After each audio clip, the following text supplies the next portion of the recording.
the 1.5-degree goal is gasping for breath. National climate plans are falling woefully short, and yet we are not retreating. We are fighting back. And we are fighting back to help emerging economies shift away from coal and accelerate the renewable energy revolution. I want to end this year with one overriding conviction. This is not a time to sit on the sidelines. It's a time for resolve, determination, and yes, even hope.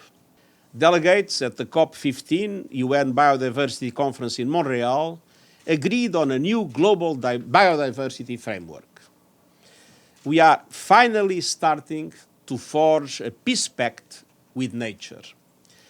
This framework is an important step for determined diplomacy, and I urge all countries to deliver.